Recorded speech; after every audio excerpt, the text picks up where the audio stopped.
और पंहिंजे लाइक़ एहतराम उस्ताद जंहिंजो सिंधी अदब जे तनक़ीदी दुनिया ते सवानी हवाले सां यादगिरी जे हवाले सां नाविल हुजे अफ़साना हुजनि हिकु खणरुखी शख़्सियत जे पंहिंजो नालो कढियो ऐं न फ़क़ति हज़ारे शागिर्द आहिनि जेके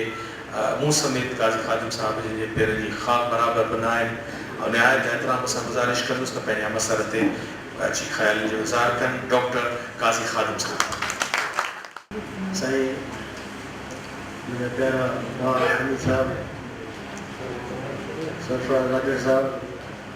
डॉक्टर साहब समेत मुंहिंजा दोस्त मदद अली, मुंहिंजा निहायत अज़ीज़ नसीर गुज़ा ऐं साम्हूं मुंहिंजा सभु दोस्त, ख़ासि करे डॉक्टर अज़ीज़ ठाकुर जो मुंहिंजे कारनि वारनि जो शाइर आहे। अॼु की जेका हीअ गॾिजाणी थी तंहिंमें काफ़ी जो हीअ त गॾिजाणी का वाकई महफ़िल मुशाइरा कान हुई, न का डांस पार्टी हुई, बल्कि कंहिं किताब जो इफ़्तिताह कोन हो, पर असां पंहिंजे निहायत अज़ीज़ दोस्त ऐं राइटर्स फ्रेटर्निटी जे अॻिले भावे भाई वारा जेको चाहे असांजो माइट न हो ऐं चाहे असां मुलाक़ातूं देरि देरि सां बि पर हर वक़्तु हरदम असांजे अखियुनि जे आॾो ऐं असांजे ज़हन जे अंदरि असांजे दिलि में रहंदो हो। उन जे वफ़ात ते असां वफ़ात जेका आहे सा का फ़र्ज़ी ॻाल्हि कान्हे ऐं न ई इहो को अहिड़ो कूड़ आहे जेको माण्हू विसारे सघे थो। इंसान जो ॼमण ऐं मरण ॿई हक़ीक़त में जॾहिं इंसानु वञे थो त हू पाण सां गॾु अलाए केतिरियूं ॻाल्हियूं खणी थो वञे, अलाए केतिरियूं अहसास खणी थो वञे, उन्हनि जी असांखे ख़बर कान हूंदी आहे। हाणे हू असां सां ॻाल्हाए न सघंदो, हू हाणे असांखे ॿुधाए कोन सघंदो का पंहिंजी वार्ता। ॿी ॻाल्हि इहा त जेसिताईं असीं जीअरा आहियूं, जेसिताईं असां पंहिंजे पेरनि ते हलण वारा आहियूं, पंहिंजो साहु खणूं था, होसिताईं हिक ॿिए जो एॾो ख़्यालु नथा रखी सघूं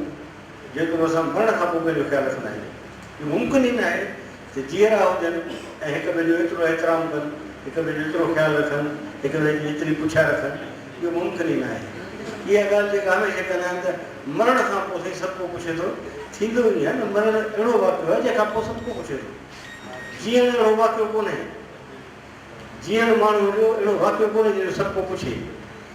घर में ॿ भाउर आहिनि या माउ पीउ पुटु आहिनि, जीअरा हूंदा त कॾहिं कॾहिं पुटु पीउ खे ॾुखियो आवाज़ु जवाबु ॾेई विझंदो। मूं पंहिंजे चाचे सां तिखो थी वियुसि, कावड़जी पियुसि, जॾहिं उहो गुज़ारे वियो त मूंखे ॾाढो अफ़सोस आहे, चाचा सां हिकिड़ो भेरो कावड़जी पियुसि त मुंहिंजे भाउ जो बाबा चाचा तॾहिं जीअर हो न, जीअरे सां त जीअरनि वारो रस्तो रखिबो न। जीअरे सां जेकॾहिं मुंहनि वारो रस्तो रखे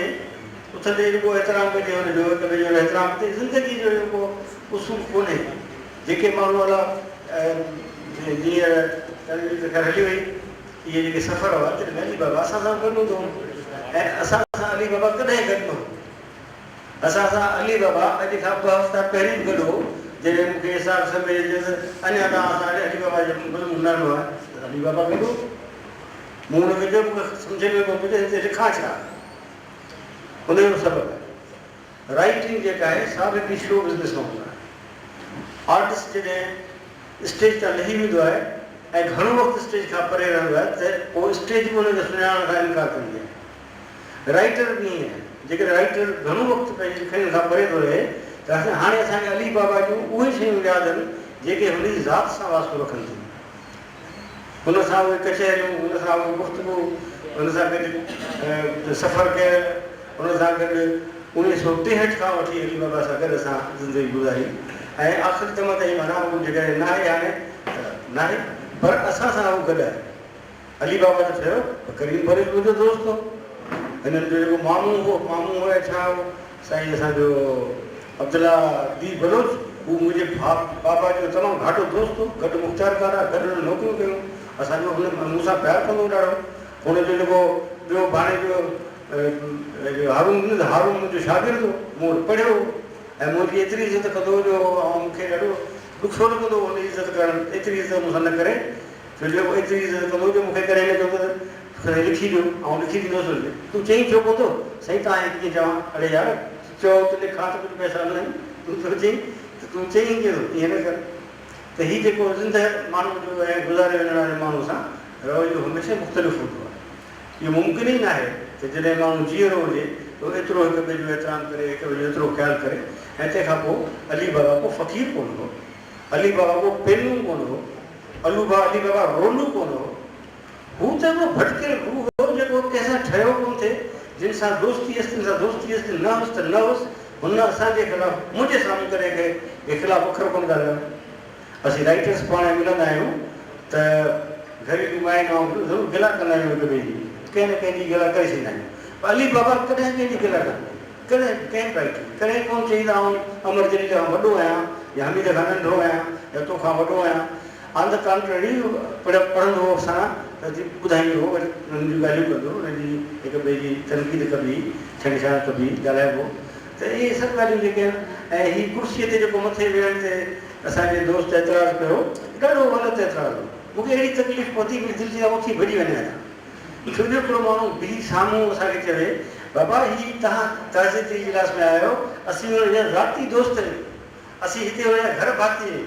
तव्हां कंहिंसां तहज़ीब कंदो? त हीअ सभु सदारत त खणी अखर चइजी वियो छो जो रवाज़ु आहे। पर हीअ जेको मथां रेफरेंस वारो हूंदो आहे, हिते राइटर्स खे वियो आहे, हीअ असीं हेठियुनि खे इनवाइट कयूं था त उसूली तरह रेफरेंस में उहे राइटर्स वेहंदा आहिनि, छो जो हिकिड़े राइटर खे भेटा पेश करणी आहे या रीडर्स जेके करणु चाहिनि। हिन में का ॻाल्हि ख़राबु कान्हे। ख़राबु ॻाल्हि त इहा आहे त सभिनी ताड़ियूं पिया वॼाइनि, रेफरेंस में ऐं तहज़ीबी रेफरेंस में ताड़ियूं कोन वॼाइबियूं। उहा ॻाल्हि हिन सां एतिराज़ु कयो आहे। ऐं ॿियो मुंहिंजो दोस्त जेको यूनिवर्सिटी जो उस्तादु आहे, प्रोफेसर थी वेंदो, सुभाणे डीन थी वेंदो, थी सघे थो वाइस चांसलर थी वञे, अञा नंढड़ो आहे। उनखे फोटो सेशन त छा था कयो, हीअ मज़ाक आहे, हीअ असांजी तारीख़ पई ठहे, हीअ दौर अहिड़ो आहे जेको असांजी तारीख़ पई ठहे। असांजा फोटू आहिनि त इहे फोटू छपबा त असांजो ईंदड़ नस्ल यादि कंदा। असांखे पंहिंजे ॾाॾे खां वधीक कंहिंजो फोटू थो वञे सां, असांखे ख़बर ई कान्हे असांजो पढ़णु ॾाढो कहिड़ो। असांखे पंहिंजे पुराणनि घरनि जी ख़बर कान्हे, मिटनि माइटनि जी ख़बर कान्हे। हीअ यादगिरी जा किताब छो लिखिया आहिनि असां? छाजे लाइ मूं 7 किताब हैदराबाद में सिंध जी यादगिरी में लिखिया आहिनि? उहा सिंध आहे किथे? हिकिड़ी शइ ॾेखारे मूंखे तव्हां ताईं वञा कान्हे। हाणे उहा किताब में मौजूदु आहे। ऐं जेकॾहिं उन वटि कैमरा हुजनि हा, मोबाइल हुजनि हा, तव्हां उहो सभु कढा, तव्हां उन ॾिसो आहे। हैदराबाद शहर जी जेकॾहिं चई हवाई तस्वीरुनि जो ॾिसो आहे त तव्हांखे बाग़नि जे विच में हिकिड़ो शहर नज़र अचे। उन्हनि बाग़नि में वण बि आहे, बेलियूं बि, ढंढो बि, मेवा बि आहे ऐं अब्दुल करीम साहिब बि। त हीअ तारीख़ आहे असांजी। असां फोटो सेशन छा में ख़राबु आहे? असीं सियासतदान थोरे आहियूं जो फोटू कढायूं था। सियासतदान जो फोटू माण्हू वणे न वणे लॻो पियो आहे, वाधू आहे कप ते ॾिसंदे ईंदे वेंदे नफ़रत पइजे लॻो पियो आहे। असीं ईअं कोन आहियूं। असीं फोटू हुन लाइ कढायूं जेके असांखे पाइनि था, प्यारु कनि था, जेके यादि कनि था। जेके चवंदा काजी ख़ातून कहिड़ो, हमीद कहिड़ो, मरण को महणो त कोन्हे न। मरण त हिकिड़ो ज़िंदगीअ जो सिके जो ॿियो पासो आहे ऐं अज़ली आहे। ज़िंदगी त हिकिड़ी कॾहिं माण्हू 16 वरनि में मरियो वञे, 6 वरनि में, 2 वरनि में, 15 वरनि में, को 100 ताईं छिके थो, जेके पोइ वरी छिको हुनखे ॿाहिरि इस्तेमालु कनि। पर जेके नथा रहनि से किथे मरी सघनि था। नौजवान अब्दुल कारमानी मुंहिंजो क्लास फेयर हो ऐं अब्दुल तमामु थोरो अर्सो अदबी एरेना में रहियो, गुज़ारे वियो। ठीकु ठाक माण्हू हो, हुन में का न बीमारी, न हुनखे निगलेक्ट कयो वियो हो। यूनिवर्सिटी में कॉलेज में लेक्चरर हो ऐं सुठी ज़िंदगी, घरेलू ज़िंदगी गुज़ारी पई। अहिड़े तरीक़े सां ॿिया दोस्त बि असांजा आहिनि जेके असां में अॼु न आहिनि। जमालुद्दीन कोन्हे, शेख हयात कोन्हे। शेख हयात त छा था पिया, अहिड़ी शख़्सियत मरण वारी हुजे, मरण वारी त कोन्हे, असीं त यादि रखूं था। पर छा आहे इन फोटुनि जे ज़रिए तव्हां मुंहिंजो जेकॾहिं फेसबुक खोलींदो, हर 3 ॾींहं तव्हांखे शेख हयात जो किथे न किथे फोटो नज़र ईंदो। तव्हांखे ख़बर पवंदी, मुंहिंजे ॿारनि खे ख़बर पवंदी, उन्हनि जे ॿारनि खे ख़बर पवंदी, उन्हनि जे ॿारनि खे ख़बर पवंदी। का हयात त साईं कंहिं आर्टिस्ट खां अक्स कोन कढाइबो जेके ख़बर ई न आहे त कुरैशियुनि जी शिकिल कहिड़ी थींदी आहे ऐं सैयद जी शिकिल कहिड़ी थींदी आहे ऐं ओॾनि जी शिकिल कहिड़ी थींदी आहे। छो जो हर कंहिंजे चहिरे जो पंहिंजो स्कल्प आहे। त असां हीअ जेको फोटो सेशन कोन था करायूं ऐं मथे वेहण जो कम अज़ कम मूंखे जेका ख़बर आहे, असांखे मूंखे त कम अज़ कम शौक़ु कोन्हे। इन करे मथे वेहण मां आउं सॼो ॾींहुं तव्हांखे ॾिसां ऐं ॾिसां पियो त हीउ सॼो मूंखे रहे ॾिसो, माना मूंखे कंफ्यूजन पियो थिए त अलाए दिलि में छा पिया चओ। त इहो हिकिड़ो दस्तूर आहे, इहो हिकिड़ो रस्म आहे, इहो तरीक़ेकार कयो वियो आहे। त अदीबनि जे हूंदा, वकीलनि जी रेफरेंस हूंदी त जज ऐं वकील मथे वेहंदा, अदीबनि जो रेफरेंस हूंदो त अदीब मथे वेहंदा। जेके पोइ आया आहिनि उन्हनि में कुर्सियूं न मिलियूं, पर इहा वॾो सुठो कमु कयो आहे असांजे मुंहिंजे प्यारे सरफराज़ राजन जो। हुन हिकिड़े सरकारी खाते में हूंदे हीअ लैंग्वेज अथॉरिटी जे तरफ़ां करायो, हुनखे ॿिए इदारे खे कोन चयो त तव्हीं करियो, असीं तव्हांजो कंदासीं तव्हां साथ ॾींदासीं, पर हुन लैंग्वेज अथॉरिटी तरफ़ां माना हुकूमती लेवल ते हुन तस्लीम कयो आहे हिकिड़े राइटर सां। बाक़ी इहा ॻाल्हि त हुनखे पैसा ॾींदो कल्चर डिपार्टमेंट या ॾींदो, कल्चर डिपार्टमेंट असांजो अन्नदाता थी वियो आहे, पोइ इहा ख़बर कान थी पए। हालांकि उन अदीबनि जो हाल त कोन सुधरियो आहे, कल्चर वारो हिकिड़ो मतारो थी वियो आहे, जंहिंजी ॻिची ॾिसो उन नेकटाइल न थी अचे, उन्हनि जा पंहिंजा मसइला आहिनि। असां अली बाबा खे यादि करणा आहिनि। मां हिते हिकिड़ी ॻाल्हि चवंदुसि, अली बाबा जा किताब छपिजनि, इहा सुठी ॻाल्हि आहे। अली बाबा जे यादगार तौरु उन नाले यादि रखण लाइ हुनखे फ़ाइदो कोन थींदो आहे, हुनजे लाइ दुआ घुरो, हुनजो फ़ाइदो जे रूहानीत में यकीन अथव त दुआ घुरो, बाक़ी हुनजो नालो यादि रहंदो। जेकॾहिं को बि दोस्त अली बाबा ते मोनोग्राफ लिखणु चाहे या PhD करणु चाहे त मां या डॉक्टर असां हुनखे PhD करण लाइ तयारु आहियूं, ऐं ॿिया बि मुंहिंजा उस्ताद तयारु हूंदा, हुनजे मुख़्तलिफ़ पहलुअनि ते PhD करे सघे थी, मुख़्तलिफ़ पहलुअनि ते कम से कम MPhil करे सघे थी। त उहे जॾहिं मोनोग्राफ मौजूदु हूंदा त इहे अॻिते हली माण्हुनि खे ख़बर पवंदी त हीअ असांजा वॾा हुआ, हिननि जा हीअ कमु हुआ। ऐं ॿियो त जेको हुनजे किताबनि ते या हुनजे तबियत ते या तर्ज़ अमल ते ॻाल्हाइणो हो, उहो असांखे पंहिंजो लिखणु खपे। मूंखे आहे बाक़ी मूंखे अफ़सोस आहे त इसाक़ साहिबु मूंखे चए पियो काफ़ी अरसे खां, पर आउं हुनखे इहो जवाबु ॾींदुसि त छा लिखां अली बाबा ते। इन करे जो तव्हां ॾिसो जेको माण्हू लाइट हाउस में रहंदो आहे उनखे रोशनी नज़र न ईंदी आहे, रोशनी परे वारे जहाज़ खे नज़र ईंदी आहे, लाइट हाउस वारो अंदरि ऊंधे में हूंदो आहे, रोशनी ॿाहिरि हलंदी। असां लाइट हाउस में रहण वारा माण्हू आहियूं, असांखे उहा रोशनी हाणे जॾहिं असां में न रहियो, ॿाहिरि हलियो हुयो, त थी सघे थो त हाणे उहो जल्दी को मज़मून हुनखे पंहिंजे ज़ाती हवाले सां जेको मूं तव्हांखे पुराणी ॻाल्हि ॿुधाई, उन टे हेठि माना केतिरा साल थी विया तव्हां मां, त केतिरा टे हेठि में त उनजा पीउ बि कोन ॼावा हूंदा, त उन वक़्त खां असांजी दोस्ती हुई, ऐं उहा दोस्ती भरपूर बुनियादनि ते हुई, उहा दोस्ती उहा मोहबत ते बुनियादनि ते हुई। उन जॾहिं मानी घुराए ॾी त सॼे दोस्त खे चइबो त यार ॿ तूं खां, उहा दोस्ती हुई। ऐं रोज़ु मिलण वारी दोस्ती, इहा हर ॻोंग वारी दोस्ती कान हुई। असांजे घणनि अदीबनि खे कराची ॻिही वई, हैदराबाद में जेसि ताईं हुआ, हैदराबाद में मोहबतनि जूं फिज़ाऊं हुयूं, सिंधी उर्दू अदीब सभु गॾु हूंदा, दोस्त हूंदा, सभिनी जी हिक में रच वञी हूंदी, मोहबत हूंदी। पर जॾहिं खां अदीबनि जी कराची खे ढेबाल थी त कराची वारा अदीब अलॻि थी विया, सिंध वारा अलॻि थी विया, ऐं सखर वारा त हूअं ई असांखां दूर हुआ, तंहिं करे असां थोरो परे थियासीं। पर असां ॾींहं रातियूं गॾु गुज़ारिया आहिनि। असां तव्हांखे इहे सभु ॻाल्हि लिखी ॿुधाईंदासीं। बाक़ी तर्बियती इजलास में कंट्रोवर्शियल शयूं ॿियनि खे घटि मानाइतो करणु इहे न करियो। असांखे फ़ोटो सेशन जो कहिड़ो शौक़ु आहे, त एतिरा फ़ोटो निकितल आहिनि जो हाणे असां संभाले बि कोन था सघूं, उहे असांजा अलाए किथे टिड़ पोखर ते विञाइजी विया आहिनि। मुंहिंजी त आदत आहे, मुंहिंजी सॼी ऑफिस फ़ोटुनि सां भरियल हूंदी, मुंहिंजी टेबलूं, मुंहिंजी भितियूं, मुंहिंजियूं चिटियूं। पोइ आउं चवंदुसि वेंदा केॾां, आउं रिटायर थी वेंदुसि, ऑफिस हुई फ़ोटो विझाईंदा। पोइ मूं यादगिरी लाइ किताब लिखिया त 300-400 फ़ोटो हुन में छॾे छॾिया। उन फ़ोटो आउं कोन आहियां, आउं त उन में हिकिड़ो फ़र्क़ु आहे, उनजो बैकग्राउंड जेको आहे तमामु रिच आहे, किथे किथे आहियां, छा छा थींदो, इहे सभु शयूं आहिनि। सो हिननि शयुनि खां न घबरायो, तव्हांजो वक़्तु ईंदो फ़ोटो सेशन्स में तई बि मुस्कुराईंदो, मुस्कुराईंदो,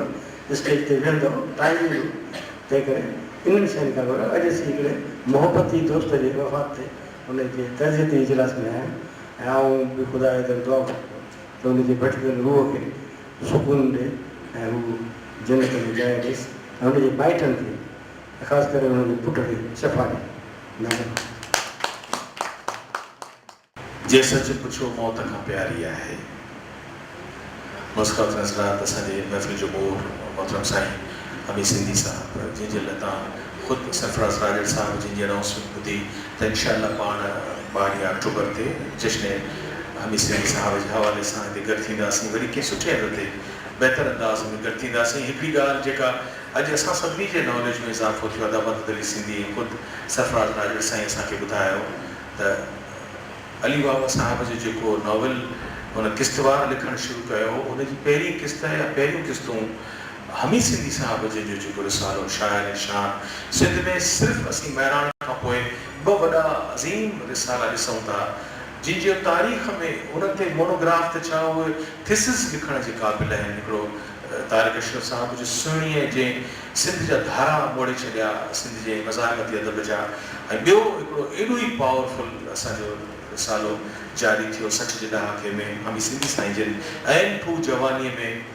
डिप्टी कमिश्नर साहिब जा फर्ज़ंद आहिनि, पर मज़ाक़ती अदब ऐं जदीद ऐं रोशन ख़्याल तरक़ी पसंदि अदब खे अॻियां वधाइण जे लाइ मशर खणी बीठा आहिनि ऐं ख़ाली हथनि सां हू रूह रिहाण पिया कढनि। न फ़क़ति रूह रिहाण पियो निकिरे पर जश्न रूह रिहाण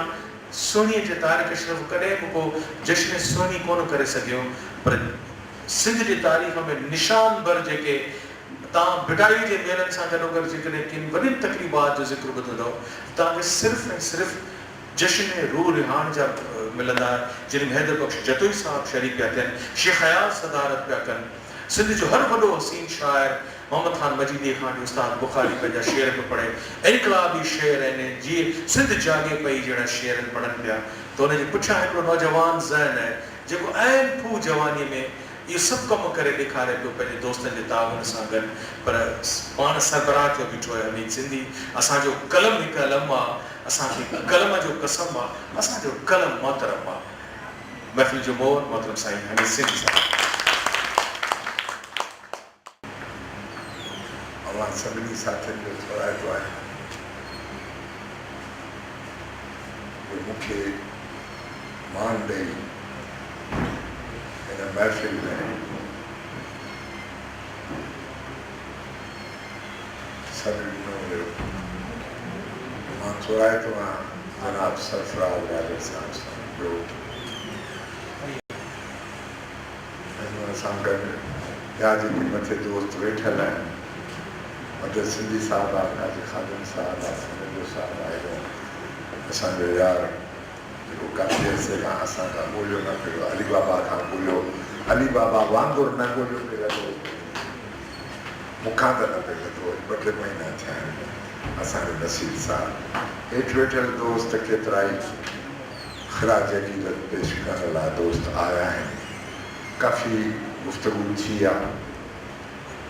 मां ॿ चारि के ॻाल्हियूं कंदुसि, छाकाणि त तव्हांखे त ख़बर आहे त मुंहिंजी तबियत कीअं आहे, कंहिं महिल कीअं आहे कंहिं महिल कीअं आहे। सो कल्ह बि ईअं चुम त वञा थो सुम्हण, ईअं पासे खां बिस्तरे जे अञा लंघियुमि पियो त ईअं बवांटी अची वई। हिते बि धक लॻा आहे कि सॼो जिस्म फटियो पियो आहे। मुंहिंजा साईं सॼी सिंध फटी वई आहे, सिंध जो हर फ़र्द फटियो पियो आहे, ऐं जंहिंजे करे मां सम्झां थो त सिंध चवण वारा बि घणेई आहिनि, पर हर हिकु पंहिंजे गर्ज़ में असीं सभु पंहिंजे गर्ज़ जे उहो वक़्तु गुज़ारे आयासीं। बाक़ी गर्ज़ इहा ई आहे त बाक़ी वक़्तु जेको आहे सो बचनि खे सहूलियत ॾियूं, कीअं कमाइजे, कीअं अॻिते वधिजे। पर मां इहो ज़रूरु अर्ज़ु कंदुसि त उन दौर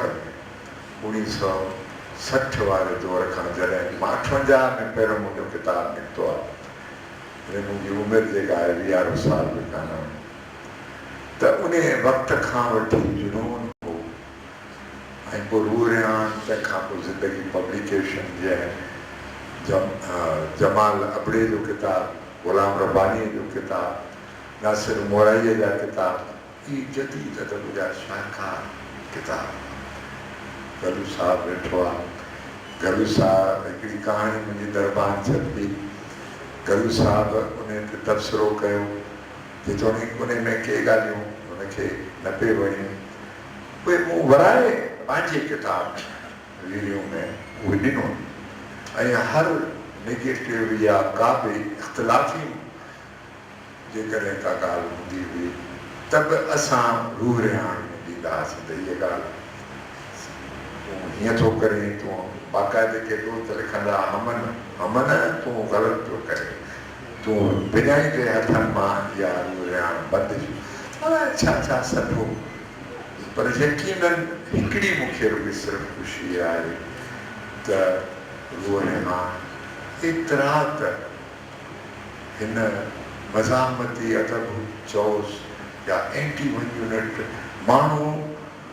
ईअं जीअं न ईअं निकिरी आया त हीअ कहिड़ी बला आहे वन यूनिट, हक़ न का छपर छा आहे तूफ़ान मतल हो। सिंधी अदीबनि में अलम खयो झंडो खयो ऐं उन में जेके माण्हू पैदा थिया, मां तव्हांखे ॿुधायां त 65 में जशन रूह रिहाण थो थिए, 66 वारे सेशन में मां सम्झां थो त असां इहो फ़ैसिलो कयो, अशफाक काज़ी हो, हिकु ॿ ॿिया दोस्त हुआ, फ़ैसिलो इहो कयोसीं त नौजवान अदीबनि खे सदारती कुर्सी ॾिनी ऐं उन में कहाणियुनि जी सदारत जेका आहे सा अली बाबा उन वक़्तु मिसरियो पे, पर छाकाणि त रूह रिहाण में जीअं असांजे दोस्त तव्हांखे ॿुधायो मोहन जो दड़ो जूं किस्तूं वरी फरमाइश थी त वराए वरी नए सिर छपियो वरी छपियो, पोइ पछाड़ीअ जो जीअं अली बाबा गुम थींदो आहे ईअं गुम थी वरी किस्तकान किस्तूं खे न मिली। बहरहाल उहो त नावेल छपियो, पर अली बाबा जेको निसरियो पिए तंहिंखे असां मथे विया। शाइरीअ वारो दौरु हुजे, अला अब में अयाज़ खे घुरायोसीं त हिन दफ़े वेही चयोसीं त बाबा ॿियो केरु, चयोसीं हाणे नौजवाननि में नओं निसरियो पिए फताह मलिक, पोइ वरी असांजो तनवीर अब्बासी, पर इहे जेके बि हुआ रवायतूं पयूं। मां अर्ज़ु सिर्फ़ु इहो कयां थो त असां अदीबनि गॾिजी सभु शामिल आहे। मदद वेठो आहे जो मदद जो रिसालो हो उन में जहिड़ा बिला करियो मुंहिंजो अला मां वेही तोखे चूंडे अंदरां बिला कढी न छा मां वेठो ऐं उन वक़्त में उन में केतिरियूं मुंहिंजियूं शयूं जेके कंट्रोवर्सी जे पैदा कई, हफ़ीज़ जे बारे में ॿिया अहिड़ियूं शयूं बि छपियूं, पर असां कॾहिं कंहिंजी ॻाल्हि माइंड न कई, छाकाणि त हिकिड़ी हवा खुली पई, तूफ़ान खां बि अहिड़े क़िस्म जी हवा जेका माण्हुनि खे चैन न पई, त अहिड़ी सेन हुई जेका चैन न पई, सदा ऐं हक़नि लाइ सदा। अॼु कमर वियो हुयो, कमर ॾाढी हिकिड़ी सुठी ॻाल्हि कई, देव अची ॻाल्हि कई त कमर चयो त भाई जेकॾहिं सिंधी अदीब उन वक़्त में इहो न इनकलाब आणनि हा, मज़ामती अदब खे अॻिते न ॾींहनि हा, डायरेक्शन जेका सिंध जे आज पे जे लाइ ग़ुलामीअ जा जेके ज़ंजीर हुआ उहे उन्हनि सभिनी ॾिठा। सिंध बॉम्बे वारो मसइलो पोइ आज़ादु थी पोइ जो सिंध सां छा छा त अहिड़े नमूने सां उन वक़्त जे राइट अहिड़ो कयो जो अॼु ताईं उहा पर नौजवान अदीब नौजवान दोस्त संभालींदा पिया ऐं उन पर में उन अॻिते नक्श कदमनि में तमामु घणो हिसो जेको आहे केतिरनि अदीबनि जो ॿुधाइण त अली बाबा जो तमामु घणो हिसो आहे। पंहिंजी जाइ ते उन जूं कहाणियूं छपियूं सिंबॉलिक ऐं जानवरनि जी दुनिया ॿियूं केतिरियूं कहाणियूं, हीअ अदीब सिंबॉलिक नमूने सां जमालंद की कहानी हुई सिंबॉलिक न्याज़ हमायूनी नज़्म हिकिड़ो जेको सालनामे में छपियो न्याज़ हमायूनी उहो नज़्म सॼो सिंबॉलिक जानवरनि जी ॻाल्हि में ॻाल्हि उहा त कहिड़े नमूने सां ज़ुल्म ऐं इस्तबदाद पंहिंजे असांजे सिंध में ॼण त हिकिड़े वाॻो मिसियल माण्हुनि जे हक़नि खे खाए ज़ुल्म ऐं इस्तबदाद सां उनखे खाधो पियो वञे अॼु ताईं माण्हुनि में सिंध जी सुजाॻी सिंध जे हक़नि जी घुर्ज अॼु ताईं उहो सबक़ु जेको आहे उहो सबक़ु जेको बि ॾिनो असांजे सिंध वासी अॼु ताईं उन सबक़ु खे यादि कयो गंज साहिबु वेठो आहे उन दौर जा माण्हू आहिनि मदद वेठो आहे सरफराज़ आहे असांजो या हेॾो यार जेको असांखे अलाए छो ॾिठो आहे इहो ईअं ई ॾिठो असांजो नसीब जीअं परवानो रुसी वियो त मां हिकिड़े दफ़े नसीब खे चयो त पुछीसि त छा ते चिड़ियो छा ते कालमनि जा कालम लिखियऊं सो बहरहाल असां त कॾहिं बि कंहिंखे पंहिंजे हीअं न जीअं असां न वांगुरु उन्हनि खे जेकॾहिं न कीअं बांस खां ॾींदासीं असां चिके त पटींदासीं हीअ असांजा पंहिंजा अहिड़ा रूह जे अंदरि वेठल साथी आहिनि हिननि खे हयाती ॾे असीं त हाणे मूंखे चवणु न खपे पर सरफराज़ या जशन बशन पहिरियों त मां कॾहिं बि इन ते एग्री न कंदो आहियां त भई का बि शाम या सुबुह असां काफ़ी उन ते बहस थिया पर पोइ वरी चयूं त साईं हाणे तव्हांजो हिन में अगस्त में रखूं था प्रोग्राम वरी चयूं त न हाणे वरी अक्टूबर में रखंदासीं वरी बहरहाल मां ॾाढी ॾुखियाईअ सां मां गुज़ारिश कंदुसि त इहो नालो जशन न हुअणु खपे सिंधी सां गॾिजाइणी गॾिजाइणी घुरिजे पोइ उन जी मुख़्तलिफ़ सेशन्स बि थी सघनि था जीअं असां भई कहाणी जो सेशन उहा सुबुह खां वठी हले त राति ताईं कचहरी हले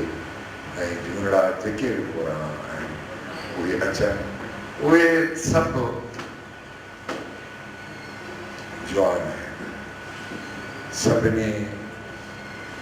असां वरी घणनि ॾींहंनि खां पोइ असांजे शाइर जो नालो छा आहे बुॻीअ साहिब खे ॾिठो आहे हीउ दोस्त नौजवान ॾिसो हीअ हाणे बजमेर उड़ियाण जी कमु अचे थी अज़ीज़ ते आयो आहे मां हिनखे यादि कंदो आहियां टैंकनि में टांगा मां ॾाढे शौक़ सां पढ़ंदो आहियां इहे सभु पंहिंजी जाइ ते कमु कनि सिंध पंहिंजी जाइ ते पर हवा कुझु अहिड़ी हूंदी आहे जो हक़नि खां वधीक मां सम्झां थो त हक़नि जी घुर कयो या इल्म जी घुर कयो या अस्पतालुनि जी घुर कयो या जेकी बि घुर कयो पर उन्हनि जे एरिज़े में छा आहे सॼी सिंध कराचीअ ऐं ओवरऑल सॼी सिंध कराचीअ में ॿियनि हंधनि ते हालतूं छा आहिनि तव्हां ॿाराड़ीअ में वञी ॾिसो ॿियो अज़ीज़ क़रीब रत उहो सुञाण खां इनकारी आहे छो त हुनजी मिल्कियत भॻाइण सिखिया ॿाहिरि खां सिखिया जी मिल्कियत कीअं किले माण्हू हासिल कजे सिखिया हाणे उहो मिल्कियतुनि जो रुॻो खोड़ लॻी पई आहे न कुर्ब आहे न मोहबत आहे सो असीं तंहिं ते बि बस में रू रहिया महफ़िल बचायो 16 सालनि खां उन यादि खे ताज़ो कनि था नौजवान अचनि था उहा ॿी ॻाल्हि आहे त नौजवान जेॾी महिल उहो हिकिड़ो किताबु या मज़मून या कुझु लिखनि था तंहिंखां पोइ वरी निकिरी चवंदा असां बाबा हाणे असां वॾा अदीब थी वियासीं पर पंहिंजे बि दोस्त अचनि था ऐं मां हिकिड़ो अर्ज़ु कयां त के अख़बारुनि उन्हनि खे असांजी ख़बरुनि खे छाकाणि हाणे शमशेर हैदरीअ ते असां प्रोग्राम असांजो हाजी अहमद मल्लाह ते प्रोग्राम 20-25-30 ॼणा यादि कनि हर हफ़्ते हर पायोनियर हर हीरो खे यादि कनि त इहा कहिड़ी ॻाल्हि कान्हे अख़बारुनि खे वधीक ख़बरूं ॾियणु खपनि बज़मे रेहान खणी उन्हनि खे हमीद सिद्दीअ सां या बज़मे रेहान जे नाले सां एलर्जी बि हुजे पर हक़ सच आहे त असीं सिर्फ़ु मां सम्झां थो त हीउ इदारो आहे जो ॻोल्हे हथु करे पंहिंजनि खे असीं यादि कयूं था हिन हफ़्ते बि अली बाबा जो प्रोग्राम थियल आहे जे गुज़ारिश आहे सभु अचनि पाधो वारे किनारे जिते धन राह लॻी पई आहे पटन प्लाटनि ते कब्ज़ा लॻा पिया आहिनि उन में हिकिड़ो घरो अचो हर कंहिंखे मां चवां तव्हां हलिया दरवाजा मूंखे कहिड़ा कंहिं दोस्त चई त हमीद सिंधी आचरण ॾींहं त दरवाजा खुलियल आहिनि मूं चयो हूअं बि दरवाजा त जेको बि अचे गाइडेंस लाइ बहरहाल अली बाबा जूं ॻाल्हियूं एतिरा त चर्चा एतिरियूं त ॻाल्हियूं और मूं वटि आहिनि हिकिड़ी ॻाल्हि मां तव्हांखे ॿुधायां त अली बाबा खे वधीक वक़्तु मूंसां इन करे मिलियो मारवी हफ़्तेवार बेगम जीनत चनान कढी उन वक़्तु मां हिनखे जोड़ी वठी अची बाबा एसोसिएट एडिटर त उहो जेको ज़मानो हो ऐं सिंधाला जी में ईंदो हो त अची मुंहिंजे खाने मां सिगरेट कढंदो मां सिगरेट कंदो पोइ वीचारो चवंदो हुउसि जुड़े जो चवंदो हुउसि त भई ठाहियो होॾां हींअर त उधर ते 2 रुपया खणी सिगरेट घुराए तो वरी जेको आहे सो मां सरमाएदार खे तो लुटिया उहो चवंदो त भाउ हे सरमाएदार कोन्हे हे पूरो थियो पियो आहे पहिरीं ख़र्च हुआ असां जेका बि पेंशन खणूं था तॾहिं बि मां चवंदो आहे त हिन मुंहिंजे सिंधी लेखकनि जो सिंध जे माण्हुनि जो हिसो आहे मां पती कढी सघूं बचन जे खां अली बाबा जहिड़ा माण्हू पर मां हिकिड़ी आख़िर में ॻाल्हि कंदुसि त जेको चऊं था अली बाबा कीअं सम्झजे अली बाबा ॾाढो खपंदा हुआ मां उनखे इन नमूने बयानु कंदुसि त हू हिकिड़ो एब्स्ट्रैक्ट आर्ट कहिड़ो नमूनो जेको हीअं हर हिकु ॾिसंदो त चवंदो आहे हिन में हीअं बि आहे वरी जो उबतो कंदा त चवंदा साईं हे हिन में ॾों बि थी आहे हे हिन में हीअ वण बि ठाहे त एब्स्ट्रैक्ट आर्ट जी हर आर्टिस्ट पंहिंजी माना कढंदो तंहिं करे अली बाबा खे मोहबत कुर्ब पर हुन में ज़िंदगीअ जूं जेके तलख़ियूं हुयूं उनखे असीं कॾहिं विसारे नथा सघूं अली बाबा ईअं छो थियो गुम थी वेंदो असीं बि ॻोल्हे हथु कंदा हुआसीं त हीउ माण्हू पंहिंजी जाइ ते वार ॻोल्हाए इन एब्स्ट्रैक्टिज़म में बि हुन अहिड़ियूं ॻाल्हियूं कयूं जीअं मुंहिंजो दरो पंहिंजी जाइ ते नाविल पियो आहे मां जीअं मूंखे किस्त ॾिनी त मां हर महीने किस्त ॾींदे 4-5 किस्तूं हली वरी गुम थी वरी भराए रिपीट फरमाइश थी वरी रिपीट मुंहिंजो भला ॿियूं किस्तूं ॾे वरी ॾिनई हिकु हीअ दुनिया हीअ ज़िंदगी जेका बि असां गुज़ारियूं पिया जेतोणीकि इन जी सरवाणी या इन जो वादो के मज़बूत माण्हू जे हथ में न आहे यकीनन कॾहिं काॾहिं ईअं थी वञे पर जेकॾहिं माज़ी खे ॾिसंदव त माज़ीअ में अहिड़ा माण्हू हुआ आहिनि जेके अॼु बि तव्हांखे सही था ॾिजे उन गाॾीअ खे रेनो छिके कोचाकी बदीअ वांगुरु छिके ॿ घोड़ा अथसि ऐं इन में जेको आहे सो तव्हां उन सां गॾु शेयर बि करे सघो था ऐं नयूं ईजादूं बि ॻोल्हे सघो था सिंध खाण ऐं सिंध जा माण्हू पंहिंजी जाइ ते ओड़ा आहिनि या चङा आहिनि भला आहिनि जो मजमूओ आहे, छाकाणि त उहे इंसान आहिनि पर उन्हनि खे ॾुख हुयो न। ॻोठनि जी ॿाहिराड़ीअ जी जेका सूरत हाल आहे, मां अस्पतालुनि में ॾिसां थो, स्कूल बंदि पिया आहिनि, उतां उन्हनि पियूं आहिनि, छा न आहे पर हिकिड़ी उमेद आहे। असीं माण्हुनि खे मायूस नथा करणु चाहियूं, असीं हमेशह उमेद जी मशाल जलाईंदा अचूं था। उहो चवंदो असांजो शमशेर हेडरी हमेशह चवंदो मौला ते नंढा, वाकई मौला ते नंढा असीं सिंधी जेके अला सुबुह जो वरी ॾिसंदासीं सिंध जी रवायतूं, सिंध जो पाणी असांखे नयूं रवायतूं बख़्शे थो। इंसाफ़ ऐं हक़ जूं बि रवायतूं असां वटि आहिनि, ईअं न आहे, पर उहो सम्झण जी ज़रूरत आहे। एब्स्ट्रैक्ट आर्ट वांगुरु ईअं छॾे न आहे, अली बाबा खे छॾे ॾींदा हुआसीं असीं अकेलो अलाए काॾे थी, पर असांखे हिक ॿिए खे संभालण जी ज़रूरत आहे, हर एक माण्हू खे संभालण जी ज़रूरत आहे। कुर्ब मोहबत सां ॻाल्हि जेका निभिजी अचे उन जहिड़ो को सवादी तमामु घणो थोरा सफ़ा था, तव्हांजी तमामु महिरबानी मूंखे तव्हां यादि कयो। हिन हाल में बि मां कॾहिं न कई आहे, जिते बि जेॾी महिल वठी वेंदा आहिनि अला मां उहो हथु ॾिजो मूंखे, बाक़ी अहिड़ा पार मौला कंदो। मां जेसि ताईं जहिड़ो आहियां तेसि ताईं या बज़म खे बि हलाईंदासीं ऐं बज़म पंहिंजी जाइ ते वॾो कमु करे रही आहे, जेतोणीकि nobody has taken notice of it. कंहिं न गवर्नमेंट में न माण्हुनि में न शहरनि में, पर असीं पंहिंजी जाइ ते जेके माइट उनखे यादि न कनि, पर बस में रू रिहाण लाली बस में रू रिहाण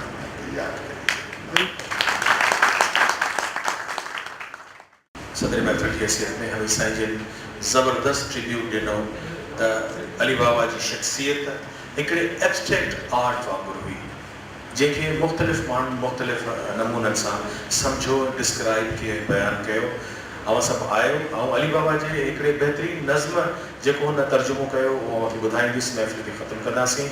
सरफराज़ राजन साहिब जिन तव्हां सभिनी जा दोहराइता आहियो जो ॾुख सुख में जीअं असीं सभु हिक ॿिए सां शरीक हूंदा आहियूं, हीअं बि